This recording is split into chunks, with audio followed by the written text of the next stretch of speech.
स्वागत है दोस्तों एक बार फिर से आप सभी के आपके अपने प्यारे से यूट्यूब चैनल एफएमएससी ग्रुप डिस्कशन में। तो कल संडे था और संडे को क्लास ऑफ कर दिया गया था क्योंकि यहाँ जो सेट चलता है वो साथी सब एब्सेंट थे। और आज जो है मंडे है और मंडे के साथ जो आपको रिवीजन के तौर पे जो वीडियो दिया जाता है उसी के साथ फिर से उपस्थित हो चुके हैं। जो कि पहले आपको फिजिक्स दिया जाता है, उसके बाद फिजिक्स के बाद थोड़ा सा जो केमिस्ट्री, उसके बाद केमिस्ट्री के बाद आपको जो है बायोलॉजी वो देखने को मिलता है। तो जो कि आपको सिलसिलेवार ढंग से जो आपको ये आपको आरआरबी का जो यूथ पब्लिकेशन का बुक है, इस बुक के माध्यम से इस तरह यूज कराया जाता है। और एक निश्चित तौर पे जो है एक एक पेज करके जो डेली होमवर्क दिया जाता है उसी के माध्यम से क्यूज करवाया जाता है। जो लोग साथी हमसे नए जुड़े हैं उनको ये बताते चले कि इस बुक में जो भी चीज़ दिया हुआ है उन सारे चीज़ों को लाइन बाय लाइन करने का प्रयास किया जाता है। और बाकी जो स्किप उस सेक्टर किया जाता है, जो न्यूमेरिकल का पोर्शन रहता है उसको स्किप कर दिया जाता है। बाकी उसका भी कुछ अगर ऐसा तोड़ दिया रहता है तो उसको भी हमारे द्वारा जो है वो क्लियरिफिकेशन करने का काम जो है किया जाता है। तो वीडियो के अंदर बने रहिएगा। और जो भी साथी अभी तक चैनल को सब्सक्राइब कर दिए उसको बहुत बहुत धन्यवाद। और जो नहीं किए हैं तो सब्सक्राइब कर लीजिए क्योंकि ऐसा बेहतरीन चैनल आपको कहीं अन्यथा जो देखने को नहीं मिलेगा। तो स्टार्ट करते हैं।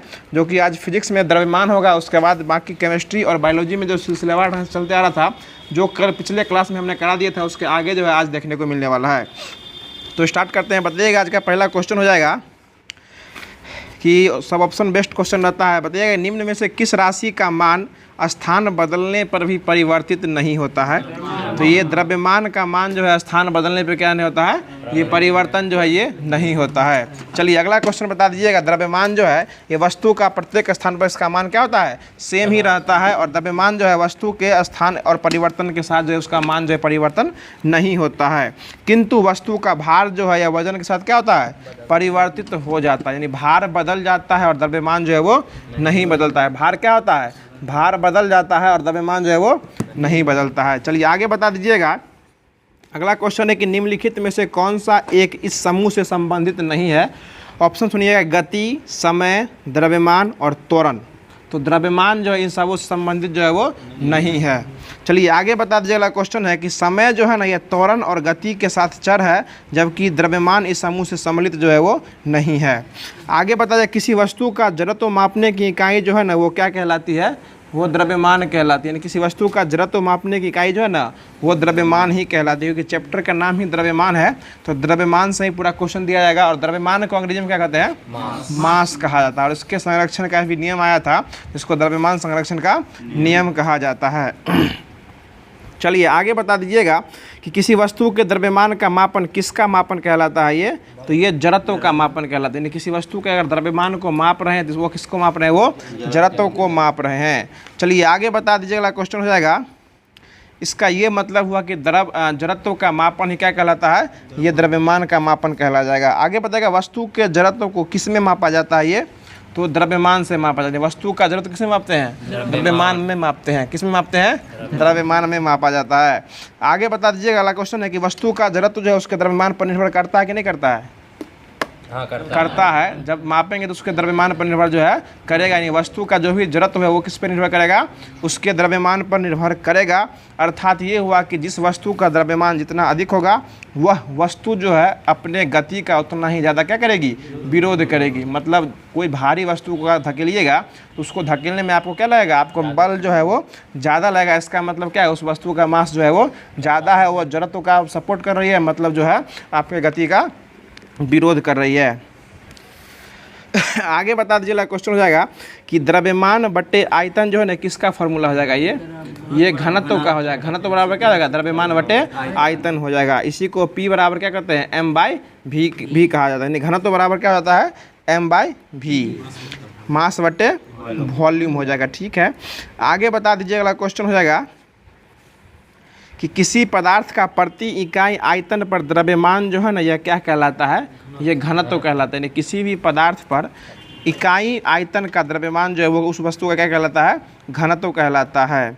आगे बता दीजिएगा। क्वेश्चन है कि यदि किसी वस्तु का भार जो है 200 न्यूटन है तो इसका द्रव्यमान कितना हो जाएगा। तो ये वही फार्मूला पर हो जाएगा, W बराबर mg पर निकल जाएगा कि W का मान यहाँ 200 न्यूटन दिया हुआ है और G का मान जो है वो 10 लेना हो जाएगा। तो 200 बराबर m गुने 10, उसके बाद बट्टा से भाग दे दीजिए। 200 बट्टे 10 कितना हो जाएगा, 20 किलो जैसे वस्तु का भार हो जाएगा। आगे बता दीजिएगा बल बट्टे त्वरण जो है किसका फार्मूला हो जाएगा, ये बल बट्टे त्वरण। तो F बराबर क्या होता है, m/ma होता है। तो उसको F को नीचे ले जाएगा तो द्रव्यमान बराबर क्या हो जाएगा, बल बट्टे त्वरण हो जाएगा। हाँ F बराबर ma होता है तो उसको नीचे ले जाएगा तो F/a हो जाएगा, यानी मास बराबर क्या होता है, बल बटे त्वरण हो जाएगा। चलिए अगला क्वेश्चन बता दीजिए कि निम्नलिखित में से कौन जो है त्वरण के मान को गुरुत्व के कारण प्रभावित नहीं करता है। ऑप्शन सुन लीजिएगा, द्रव्यमान, दूसरा शीर्षलम, तीसरा पृथ्वी का आकार और चौथा गहराई। तो ये भी क्या हो जाएगा, द्रव्यमान ही इसका सही जवाब जो है हो जाएगा।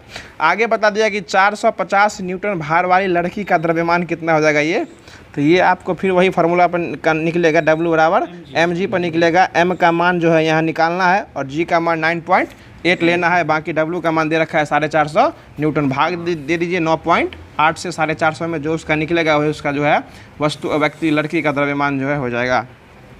चलिए आगे बता दीजिएगा कि एक वस्तु का फिर भार 980 न्यूटन है, यदि गुरुत्वीय त्वरण 9.8 दिए हुए है तो वस्तु का भार द्रव्यमान निकालना है, फिर उसमें भाग 980 में 9.8 से भाग दे दीजिए, कोई दिक्कत नहीं बहन जी, भाग देने आता है ना, 980 बट्टे 9.8 हो जाएगा। आगे बता दिया किसी ऑब्जेक्ट का डैश नियत है और स्थान बदलने पर भी नहीं बदलता है, तो यह क्या नहीं बदलता है, द्रव्यमान नहीं बदलता है, यानी किसी वस्तु का अगर द्रव्यमान नियत है तो उसका स्थान बदलने पर भी मान जो है वो नहीं बदलेगा। चलिए आगे बता दीजिएगा, क्वेश्चन हो जाएगा कि यदि बल और त्वरण दिया हुआ है तो वस्तु का द्रव्यमान कैसे निकालेंगे। यदि बल और त्वरण दिया हुआ है तो उस वस्तु का द्रव्यमान कैसे निकालेंगे, F/a करके जो है उस वस्तु का द्रव्यमान जो है वो निकाल लेंगे। चलिए अब आते हैं, इसके बाद आता है न्यूटन के गति का नियम, यानी न्यूटन्स लॉ ऑफ मोशन हो जाएगा। तो न्यूटन अपने गति के लिए कितना नियम दिए थे, 3 गो नियम, मतलब एक दिन क्लास बंद हुआ कि न्यूटन का नियम चेंज हो गया ये न्यूटन का जो है 3 गो नियम दिया गया था, ठीक है ना। चलिए अगला क्वेश्चन बता दीजिएगा, जो इनमें से कौन सा उदाहरण जो है न्यूटन की गति के पहले नियम को दर्शाता है। उदाहरण सुन लीजिए, पहला उदाहरण है कि जब हम पैडल चलाना बंद करते हैं तो साइकिल जो है धीमी होना शुरू हो जाती है, पहला नियम हो गया, पहला एग्जाम्पल हो गया। दूसरा है कि तेज़ी से आती हुई क्रिकेट गेंद को पकड़ते समय क्षेत्ररक्षक जो है वो चलती हुई गेंद के साथ धीरे धीरे अपने हाथ को पीछे ले जाते हैं, दूसरा उदाहरण हो गया। तीसरा उदाहरण बताइएगा, जब एक बस अचानक शुरू होता है तब यात्री को पीछे की ओर झटका लगता है, ये तीसरा उदाहरण हो गया। और चौथा उदाहरण भी सुन लीजिए, रॉकेट को लॉन्च करना। तो ये तीसरा वाला जो बोले कि जब कोई बस चलती है तो उसमें बैठे हुए यात्री को पीछे की ओर झटका लगता है, वो किस नियम का उदाहरण हो जाएगा, न्यूटन की गति का प्रथम नियम। इसको जो है ना जड़त्व का भी नियम जो है कहा जाता है। आपको पहला एग्जाम्पल बताएंगे तो आपको लग रहा होगा पहला ही आंसर होगा, लेकिन पूरा एग्जाम्पल सुनिएगा, तीसरा आंसर जो है निकल जाएगा। चलिए आगे बता दीजिएगा क्वेश्चन, यदि हम पेड़ की शाखा को तेज़ी से हिलाएंगे तो कुछ देर के बाद पेड़ से पत्ती अलग हो जाएगी, तो और यह जो है पेड़ से पत्ती अलग होती है तो किसके कारण अलग हो जाती है। ऑप्शन सुन लीजिए, मुक्त पालन, वेग, आवेग और जड़त्व के कारण। तो ये जड़त्व के कारण क्या होता है, पेड़ से पत्ती जो है वो अलग हो जाएगा। यदि हम पेड़ की शाखा को तेज़ी से हिलाएंगे तो कुछ देर के बाद पत्ती जो है वो जड़त्व के कारण क्या होता है, अलग हो जाता है। बता दें गति का तीसरा नियम जो है ना किसके और वेग के बीच संबंध बताता है ये, तो ये आपको जो है ना स्थिति और वेग के बीच जो है ना गति का तीसरा नियम का जो है वो समीकरण बताता है। गति का तीसरा नियम क्या होता है, v² बराबर u² प्लस 2as जो है इसमें संबंध बताता है। चलो अगला क्वेश्चन बता दीजिएगा, आगे क्वेश्चन हो जाएगा कि यदि किसी वस्तु के संवेग में परिवर्तन की दर बल की दिशा में आरोपित असंतुलित बल के समानुपाती होता है तो इस नियम को न्यूटन का कौन सा नियम कहते हैं, न्यूटन का दूसरा नियम इसी को कहा जाता है। चलिए आगे बता दीजिएगा, इसमें सुन लीजिए कि न्यूटन के प्रथम नियम को क्या कहा गया है, जड़त्व का नियम भी कहा गया है, दूसरा नियम को क्या कहा गया है, संवेग का नियम कहा गया, और तीसरा को प्रतिक्रिया नियम भी कहा गया है। चलिए आगे बता दीजिए कि न्यूटन के दूसरा नियम जो है ना किससे संबंधित हो जाएगा, दाब, जड़त्व, धक्का या संवेग से। तो ये संवेग से न्यूटन का दूसरा नियम जो है वो संबंधित हो जाएगा। चलिए आगे बता दीजिए, आगे क्वेश्चन हो जाएगा कि न्यूटन के गति के दूसरे नियम का समीकरण जो है यह क्या हो जाएगा, F बराबर ma। न्यूटन के गति, सिर्फ गति बोलेगा तो उसका समीकरण अलग हो जाएगा, और उसमें न्यूटन लगा देगा तो न्यूटन के गति का दूसरा समीकरण क्या होता है, F बराबर ma, यानी बल बराबर क्या होता है, द्रव्यमान गुणे त्वरण हो जाएगा। बहुत अच्छा जवाब। आगे बता देगा समीकरण F बराबर ma को न्यूटन के किस नियम के द्वारा जाना जाता है, ये दूसरे नियम के द्वारा जाना जाता है। बहुत अच्छा जवाब। आगे बता दिया कि निम्नलिखित में से न्यूटन का कौन सा गति नियम जो है ना लॉ ऑफ मोशन, यानी दीवार पर फेंका हुआ गेंद टकरा कर वापस लौटता है के संबंध के बारे में सही व्याख्या करता है। तो न्यूटन की गति का तीसरा नियम हो जाएगा। ठीक है, आगे बता दीजिए कि निम्नलिखित में से कौन सा कथन जो है न्यूटन के गति के तीसरे नियम के लिए सही है। तो ये आपको हो जाएगा प्रत्येक क्रिया के बराबर विपरीत जो है वो प्रतिक्रिया होती है। बहुत अच्छा जवाब। आगे बताए गति का प्रसिद्ध नियम जो है ये किसके द्वारा दिया गया था? न्यूटन के द्वारा ही गति का प्रसिद्ध नियम जो है वो दिया गया था। और यह जो गति का नियम जो दिया गया था ये किस वर्ष दिया गया था? ये 1687 में न्यूटन ने गति का जो है नियम जो है वो दिया गया था। इसके बुक का नाम क्या था? प्रिंसिपिया, बुक ऑफ प्रिंसिपिया से ये उठाया गया था। आगे बता दीजिए आइजैक न्यूटन द्वारा गति के कितने नियम दिए गए थे? 3 गो नियम जो है वो दिए गए थे। ठीक है, आगे बता दिए। अगला क्वेश्चन है कि एक निकाय के संवेग में परिवर्तन की दर जो है यह किसके समानुपाती होता है? तो उसके बल के समानुपाती होता है, तब ना F बराबर क्या होता है? ma होता है, यानी F समानुपाती ma बोल सकते हैं उसको। अब जो है फिजिक्स को ख़त्म कर दिया गया, जो आगे स्टार्ट कर रहे हैं। अब केमिस्ट्री स्टार्ट किया जा रहा है और केमिस्ट्री में आपको कुछ विगत तिथियों में जो है आपको धातु, अधातु और जो है उपधातु स्टार्ट किया गया, जिसका 2 पेज हो गया था। और इसके बाद का जो पेज है उसको स्टार्ट कर रहे हैं, जो कि आपको इसमें धातु अधातु खत्म होते होते जो है उसके बाद मिश्रण को अलग करने की कुछ प्रमुख विधियां हैं, उसको भी आज स्टार्ट करने वाले हैं। तो बता दीजिएगा धातु के ऑक्साइड आमतौर पर कैसे होते हैं? ये क्षारीय होंगे। और ऑप्शन में आपको दे रखा है बेसिक, कम प्रतिक्रियाशील या उदासीन या अम्लीय। तो कैसे क्या हो जाएगा? ये बेसिक हो जाएगा। बेस को क्या कहते हैं? क्षार कहते हैं। चलिए आगे बता दीजिएगा। क्वेश्चन है कि अधातु कक्षीय ताप पर तरल अवस्था में होती है और वो अधातु का नाम क्या हो जाएगा? ये ब्रोमीन हो जाएगा। और ब्रोमीन किस श्रेणी का तत्व हो जाएगा? ये हैलोजन ग्रुप का हो जाएगा। फर्स्ट क्लास फ्लोरीन, क्लोरीन, उसके बाद ब्रोमीन आता है। चलिए आगे बता दीजिएगा। और ब्रोमीन का संख्या कितना है? परमाणु संख्या 35 जो है ब्रोमीन का परमाणु संख्या हो जाएगा। ये राज है, टॉप करेगा, समझ रहे हैं ना।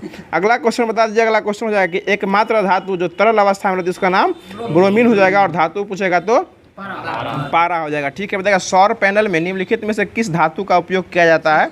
ये सिलिकॉन का उपयोग जो है वो किया जाता है। बहुत अच्छा जवाब बताइए। अधातुओं के ऑक्साइड कैसे होते हैं?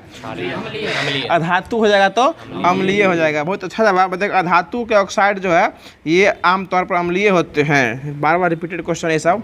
आगे बता देगा क्वेश्चन हो जाएगा कि निम्नलिखित में से कौन एक उपधातु है? ऑप्शन सुन लीजिएगा, सीसा, ब्रोमीन, उसके बाद सोना, उसके बाद सिलिकॉन। तो ये सिलिकॉन क्या हो जाएगा? उपधातु हो जाएगा। चलिए आगे बता दीजिएगा। क्वेश्चन है कि निम्नलिखित में से किसका उपयोग सर्वाधिक आमतौर पर सौर सेलों के अर्धचालक के रूप में किया जाता है? ये आपको सिलिकॉन का उपयोग किया जाता है। चलिए बहुत अच्छा जवाब। अब स्टार्ट कर रहे हैं। बता दीजिएगा। क्वेश्चन है कि अब जो है मिश्रण को अलग करने की कुछ महत्वपूर्ण विधियाँ हैं। और उपधातु है, उसमें धातु दे रखा है, इसमें धातु दे रखा है, बनाने वाले में अब धातु दे रखा है। वही बात है, क्या कर सकते हैं? पूछा हुआ क्वेश्चन है उसमें। नहीं, सिलिकॉन तो धातु है, 7 गो में आता है, लेकिन इसमें धातु वाला ऑप्शन में दे रखा है ना। आगे बता दीजिएगा। अब जो है मिश्रण को अलग करने की प्रमुख विधियां हैं, जो कि पूछता है भी, इससे क्वेश्चन भी है कि इनमें से कौन सा जो है ना ये ऊर्ध्वपातन कर सकता है? ऑप्शन सुन लीजिएगा, ammonium chlorate, ammonium sulphate, ammonium chloride और अमोनियम सल्फाइड। तो ये अमोनियम क्लोरेट जो है यह क्या करता है? ऊर्ध्वपातन जो है वो कर सकता है। ऊर्ध्वपातन में क्या होता है? वो सीधे जो है ठोस से किस अवस्था में होता है? गैसीय अवस्था में जो चल जाता है उसको क्या कहते हैं? ऊर्ध्वपातन कहा जाता है।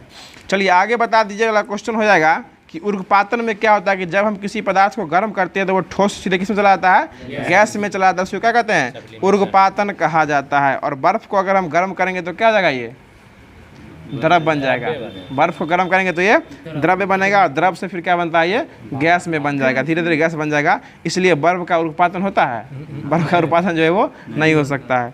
आगे बता दीजिएगा निम्नलिखित में से कौन सी विधि जो है ना वो जल को पंकिल जल से अलग करती है? तो ये निस्यंदन हो जाएगा, जो कि जल को पंकिल विधि से क्या करती है? पंकिल जल से अलग करती है। देखिए इसे पंकिल जल मतलब होता है कीचड़ युक्त जल, कादो वाला जल। पंकिल जल मतलब क्या होता है? कीचड़ युक्त जल। और जल को जल से अलग करने के लिए जो है कीचड़ युक्त जल से अलग करने के लिए फिल्टर पेपर लगा कर उसको जो है वो छाना जाता है। इसलिए इस प्रक्रिया का क्या कहता है? निस्यंदन जो है, हिंदी में बोलिए, निस्यंदन जो है वो कहा जाता है। चलिए आगे बता दीजिएगा कि जल शोधन में कौन सी प्रक्रिया का प्रयोग किया जाता है? ऑप्शन सुन लीजिएगा, परासरण, विपरीत परासरण, साइटोलिसिस और टर्गर दाब। तो ये विपरीत परासरण का उपयोग जो है जल शोधन की प्रक्रिया में किया जाता है। आगे बता दीजिए कि इनमें से किस जल को शुद्ध बनाने के लिए प्रयोग में लाया जाता है? तो वही बात है, विपरीत परासरण को जो है किया जाता है। जल को शुद्ध करने के लिए जल को शोधन में किस प्रक्रिया का उपयोग करते हैं? विपरीत परासरण प्रक्रिया का उपयोग करके जल को क्या किया जाता है? शुद्ध किया जाता है। आगे बता दीजिएगा, अगला क्वेश्चन हो जाएगा, जो पानी से हाइड्रोजन को अलग करने की प्रक्रिया जो है वो किस प्रक्रिया द्वारा पानी से हाइड्रोजन को अलग करते हैं? तो ऑप्शन सुन लीजिए, आपको विद्युत विघटन, ओस्मोसिस, ओजोनीकरण और ऑक्सीकरण। तो ये आपको विद्युत विघटन के माध्यम से जो है ना, ये क्या कहता है, पानी से हाइड्रोजन को अलग किया जाता है। वैसे भी अगर हाइड्रोजन को जलाइएगा तो क्या प्राप्त होता है? पानी ही प्राप्त होता है। H2 हाइड्रोजन को जलाने से क्या प्राप्त होता है? पानी ना प्राप्त होता है। चलिए अगला क्वेश्चन बता दीजिएगा। क्वेश्चन, निम्नलिखित में से कौन सा एक ऊर्ध्वपातक पदार्थ नहीं है? ऑप्शन सुन लीजिएगा, sodium sulphate, Kapoor, ammonium chloride और नेफ्थलीन। तो ये सब जो है उड़ जाता है हवा से, ये क्या कहते हैं, गर्म करने पे। तो ये सोडियम सल्फेट जो है क्या हो जाएगा? ऊर्ध्वपातन पदार्थ जो है वो नहीं हो जाएगा। नेफ्थलीन, कपूर, ये सब, अमोनियम क्लोराइड सब क्या है? ऊर्ध्वपातक पदार्थ जो है ये है। चलिए आगे बता दीजिए कि निम्नलिखित में से किसका ऊर्ध्वपातन किया जा सकता है? ऑप्शन सुन लीजिए, ammonium chloride, ammonium chlorate, ammonium phosphate और अमोनियम सल्फेट। वही हुआ अमोनियम क्लोराइड। अमोनियम क्लोराइड यानी इसका जो है NH4Cl, इसका जो उपयोग, जो इसका जो है ऊर्ध्वपातन जो हम लोग कर सकते हैं। आगे बता दीजिए, अगला क्वेश्चन है कि अमोनियम क्लोराइड, इसी को अन्य नाम क्या कहा जाता है? नौसादर। नौसादर इसी को कहा जाता है।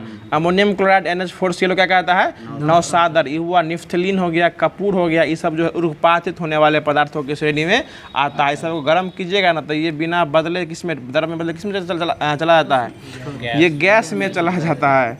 आगे बता दीजिएगा, सोडियम क्लोराइड क्या हो जाएगा? ये NaCl इसका सूत्र हो जाएगा, NaCl हो जाएगा। इसी को साधारण नमक भी कहा जाता है।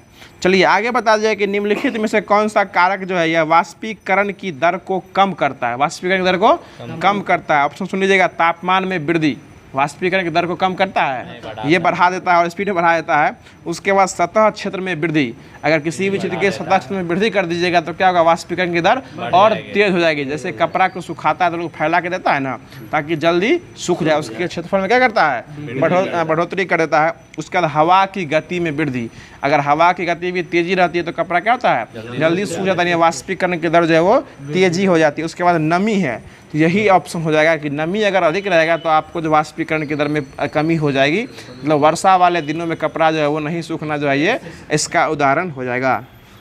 चलिए आगे बता दीजिएगा कि समुद्र के पानी के अलवणीकरण के लिए इस्तेमाल में किए जाने वाले तकनीकों में से इनमें से कौन एक होगा? ऑप्शन सुन लीजिए, समुद्र के पानी को अगर आप अलवणीकरण कर रहे हैं यानी उसका लवण निकाल रहे हैं तो किस प्रक्रिया द्वारा कीजिएगा? ऑप्शन सुन लीजिए, निस्पंदन, दूसरा आसवन, तीसरा वाष्पीकरण और चौथा संघनन। तो ये आपको आसवन विधि द्वारा जो है समुद्र के पानी का जो अलवणीकरण जो है वो किया जाता है। आसवीकरण जो है एक प्रकार का पृथक्करण करने का एक भौतिक विधि हो जाएगा, और इसमें होता क्या है कि गैस से द्रव बनने की प्रघटना को संघनन कहते हैं, और यह जो है किसी तत्व या यौगिक के द्रव अवस्था से गैस अवस्था में परिवर्तन वाष्पीकरण जो है वो कहलाता है। यानी आसवन विधि द्वारा जो है वो समुद्र के पानी को क्या करते हैं? अलवणीकरण जो है वो किया जाता है। अब इसके बाद है पदार्थ का अवस्था परिवर्तन, जो कि आपको नेक्स्ट डे में देखने को मिलेगा। अब इसके बाद स्टार्ट किया जा रहा है बायोलॉजी, जिसमें कल उत्तकों की पिछले क्लास में उत्तक और जाइलम फ्लोएम की चर्चा कर दिया गया था। अब इसके बाद जो है आगे जो है आपको इसमें कुछ विभाज उत्तक जो है उसके बारे में स्टार्ट कर रहे हैं। तो बता दीजिए, अगला क्वेश्चन हो जाएगा, बता दीजिएगा जाइलम जो है एक प्रकार का कैसा उत्तक हो जाएगा? जटिल उत्तक के साथ साथ ये संवहनी उत्तक भी जो है हो जाएगा। जाइलम जो है जल और उसमें घुले लवणों क्या करता है? संवहन करता है, इसलिए उसको क्या कहता है? संवहनी उत्तक भी कहा जाता है। जबकि फ्लोएम जो है यह पत्तियों द्वारा निर्मित भोज्य पदार्थ का संवहन करता है, इसलिए इसको भी क्या कहता है? संवहनी उत्तक भी कहा जाता है। अब बता दीजिए, क्वेश्चन है कि डैश उत्तक की कोशिकाएं अलग अलग प्रकार के अस्थायी उत्तक बनाने के लिए पृथक होती है। ऑप्शन सुन लीजिए, स्थूल कोण उत्तक, मृदु उत्तक, विभाज उत्तक और दृढ़ उत्तक। तो ये विभाज उत्तक कोशिका जो है ये अलग अलग प्रकार के अस्थायी उत्तक बनाने के लिए क्या होती है? पृथक करती है। आगे बता दीजिए, अगला क्वेश्चन है कि अस्थायी उत्तक जो है ना डैश के अंतर्गत वर्गीकृत किए जाते हैं। ऑप्शन सुन लीजिएगा, स्क्लेरेन्काइमा, पेरेन्काइमा, कोलेन्काइमा और विभाज उत्तक। तो ये क्या होता है? विभाज उत्तक के द्वारा जो इसको अस्थायी उत्तक को अलग किया जाता है।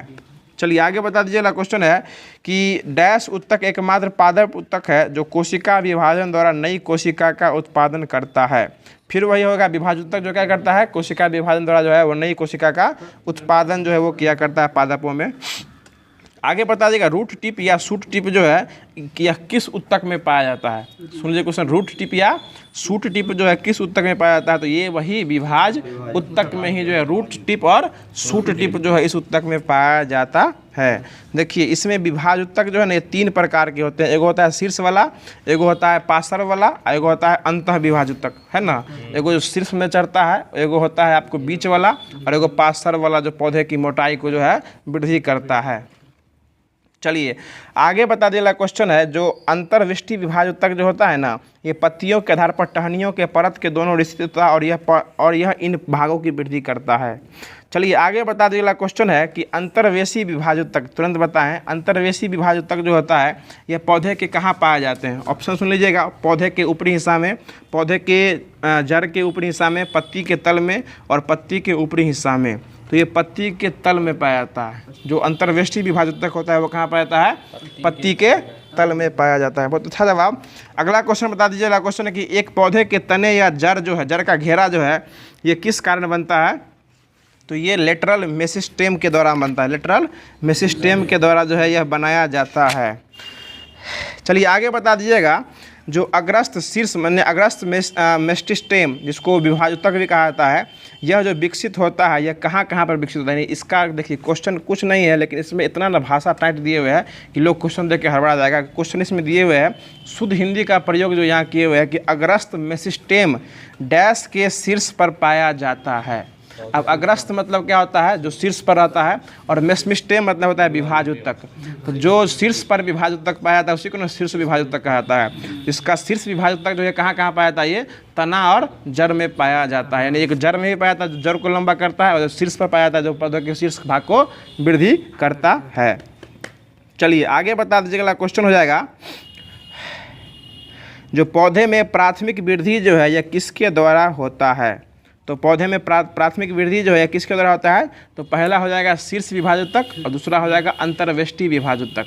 शीर्ष विभाज उत्तक तभी होगा जब जब कोई नया पौधा रहता है तो उसमें जब तक शीर्ष विभाज उत्तक नहीं होगा तो पौधा बड़ा जो है वो नहीं हो सकता है, और अंतर्वेष्टि विभाज उत्तक नहीं होगा तो पौधे में पत्ती का निर्माण जो है वो नहीं होगा, क्योंकि अंतर्वेष्टि विभाज उत्तक जो है ये जो है पत्तियों के तल में पाया जाता है, ठीक है ना, तभी ये पौधा विकसित होगा। उसके बाद जो आपको एक और विभाज उत्तक होता है जिसको पार्श्व विभाज उत्तक बोलते हैं, वो अगर नहीं भी पाया जाएगा पौधे में तो पौधा पतला हो सकता है लेकिन पौधा में वृद्धि जो है वो नहीं हो पाएगा। मतलब ये याद रखिए हमेशा कि पौधे का प्राथमिक वृद्धि जो है वो आपको शीर्ष विभाज उत्तक और अंतर्वेशी विभाज उत्तक के बिना संभव नहीं है, नहीं तो पौधा जीवित नहीं रह पाएगा। क्योंकि शीर्ष विभाज उत्तक जो है एक पाया जाता है पौधे के शीर्ष पर और दूसरा पौधे के जड़ में। एक साइड से जड़ नीचे से बढ़ता है और पौधा का छिप जो है वो ऊपर बढ़ता है, और अंतर्वेष्टि विभाज उत्तक पत्तियों के तल में पाया जाता है ताकि पत्ती जो है वो उसका पत्तियों का विकास जो है हो सके। अगर पार्श्व विभाज उत्तक नहीं भी होता है तो पौधा क्या होगा, पतला हो सकता है लेकिन पौधा जीवित जो है वो नहीं रह सकता है।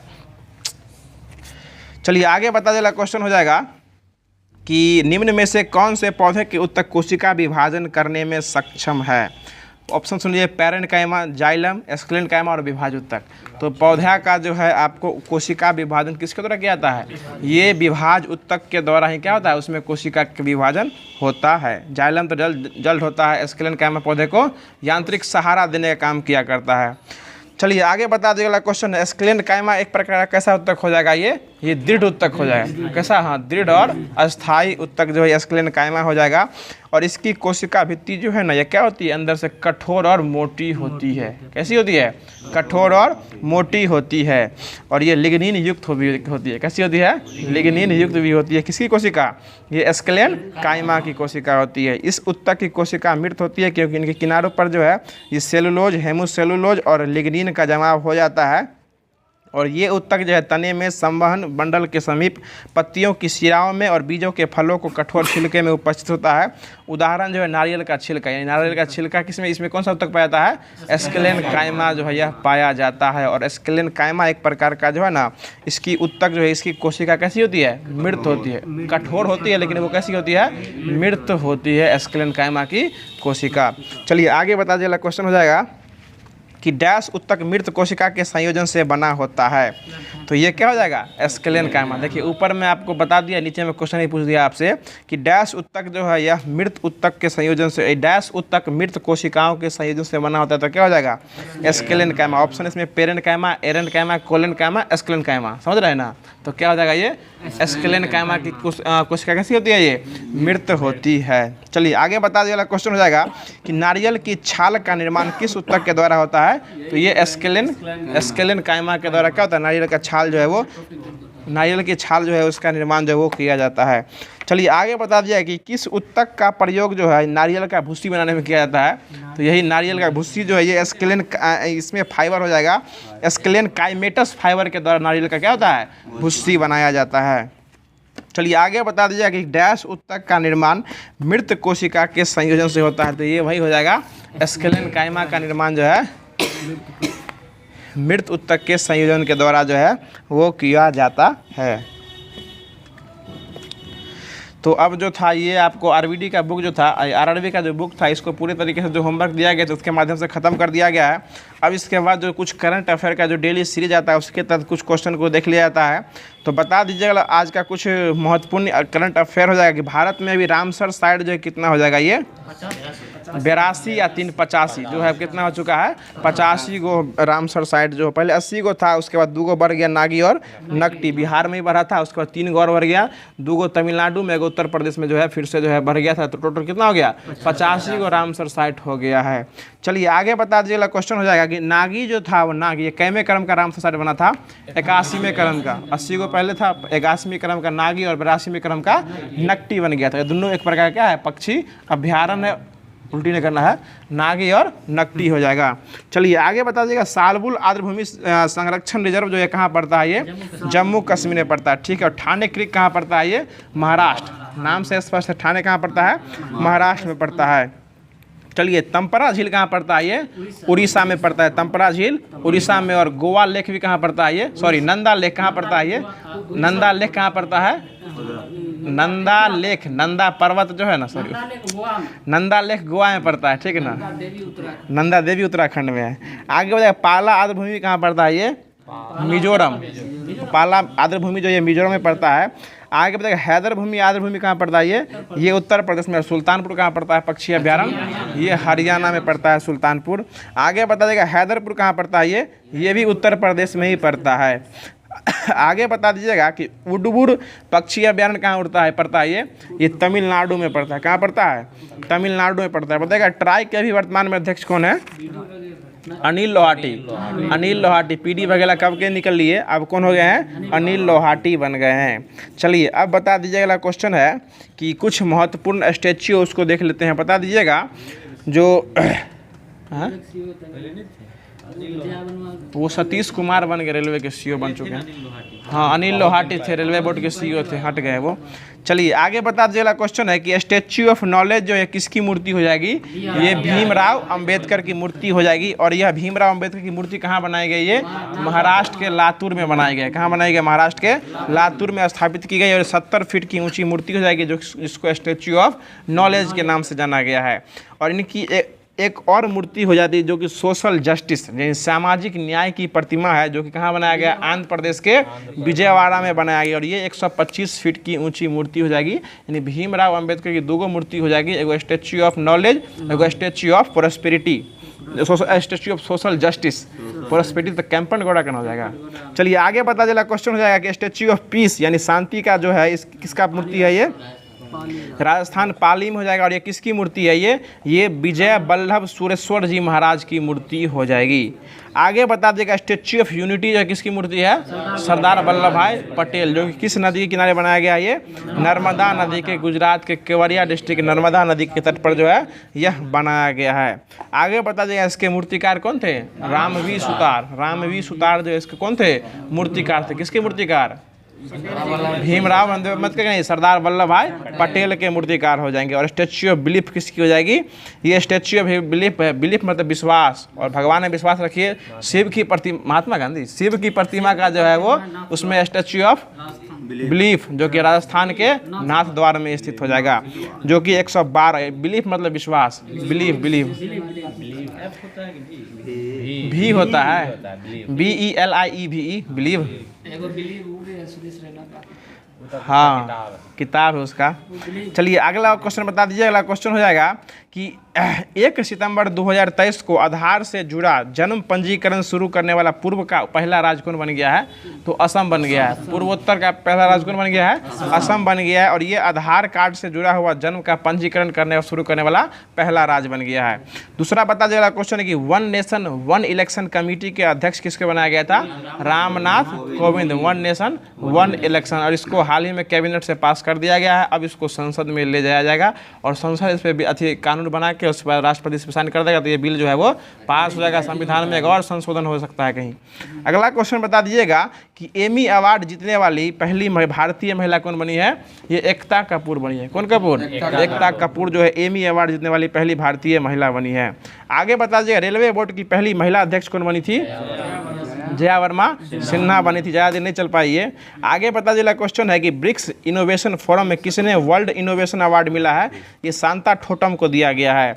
आगे बताइएगा फीडे रैंकिंग में भारत के शीर्ष शतरंज खिलाड़ी कौन बने हैं? ये डी गुकेश बने हैं। कौन बने हैं? डी गुकेश बने हैं। डी गुकेश बने हैं। आगे बता दीजिए कि ज्यूरिख डायमंड लीग में नीरज चोपड़ा ने कौन सा पदक जीता था? ये सिल्वर मेडल ज्यूरिख में जीत के लाए थे। आगे बता दीजिएगा स्मार्ट सिटी मिशन प्रदर्शन करने में कौन शीर्ष पर रहा है? ये स्मार्ट सिटी में मध्य प्रदेश। मध्य प्रदेश पड़ता है ना स्मार्ट में।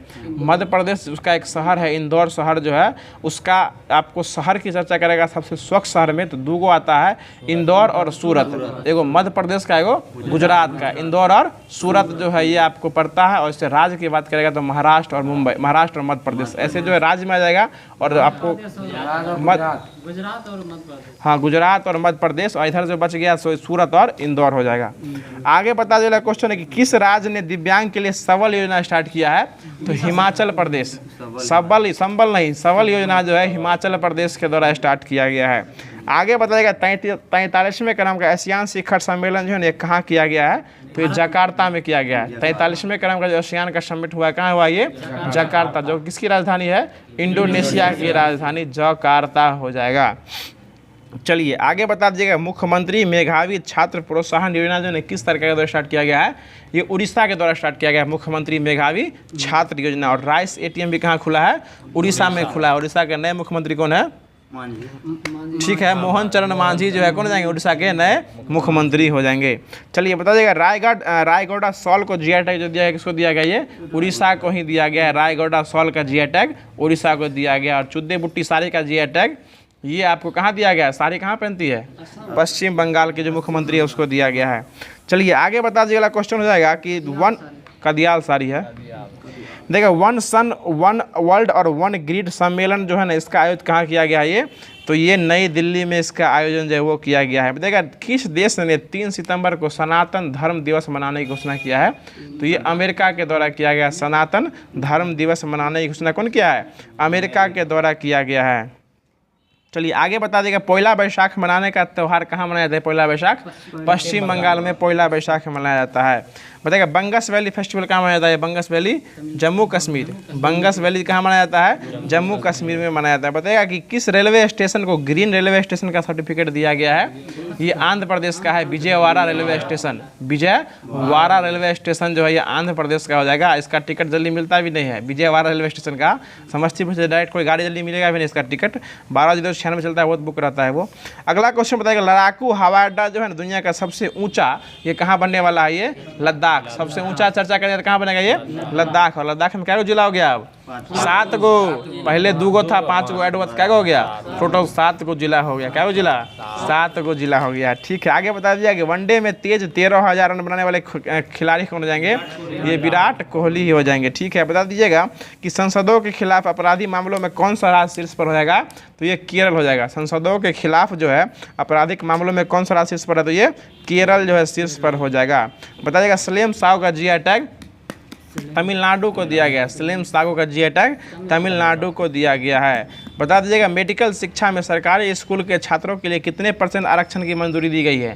तो ये 10% आरक्षणों की मंजूरी जो है मेडिकल शिक्षा में सरकारी स्कूल के छात्रों को दिया गया है। यहाँ पर सरकारी स्कूल के छात्र और मेडिकल शिक्षा चाहते हैं तो आपको 10% का रिजर्वेशन जो है वो दिया जाएगा। तो जो आपको एक छोटा सा क्लास था इसको हमारे द्वारा पूरी रूप से ख़त्म किया जा रहा है। इसमें जो आपको एक निश्चित तौर के द्वारा सिलसिलेवार ढंग से जो है फिजिक्स, केमिस्ट्री, बायोलॉजी और उसके साथ साथ जो लेटेस्ट समय का जो करंट अफेयर रहता है वो आपको एक निश्चित तौर पे सिलसिलेवार ढंग से यहाँ स्टार्ट किया जाता है और उसको एक निश्चित समय पर जो है वो ख़त्म किया जाता है। वीडियो छोटा रहता है, इसका उद्देश्य ये है कि आपको एक छोटे छोटे टॉपिक करके शॉर्ट करके जो है वो आपको एक निश्चित तौर पे रिवीजन के रूप में जो करा दिया जाए। बाकी ये साइंस का जो बुक आप देख रहे हैं ये आपको सारा पूछा हुआ क्वेश्चन रहता है, इसलिए इसमें ऑप्शन बेस्ड क्वेश्चन रहता है, इसलिए बार बार निम्नलिखित की चर्चा की जाती है। और एक और मतलब अधिक से अधिक क्वेश्चन इस प्रकार रहता है जो कि रिपीटेड क्वेश्चन रहता है और बार बार रिपीट किया जाता है। जो क्वेश्चन यहाँ दिया रहता है उसके साथ साथ न्यूमेरिकल भी इसमें बहुत ज़्यादा रहता है। तो आप उम्मीद करते हैं आपके पास बुक हो तो ठीक है, अगर नहीं हो तो PDF जो ग्रुप में दिया था उसके माध्यम से न्यूमेरिकल बनाने का प्रयास किया कीजिएगा। और बाकी जो लोग अभी तक ग्रुप से नहीं जुड़े तो ग्रुप से जुड़ जाइए, चैनल को सब्सक्राइब कर दीजिए और नोटिफिकेशन बेल कॉल पर सेट कर दीजिएगा। तो फिर मिलते हैं इसके अगले सेशन में, इसके अगले वीडियो के साथ। तब तक के लिए खुश रहिए, मुस्कुराते रहिए और चैनल को दबा के लाइक, शेयर और सब्सक्राइब करते रहिए। धन्यवाद, जय हिंद।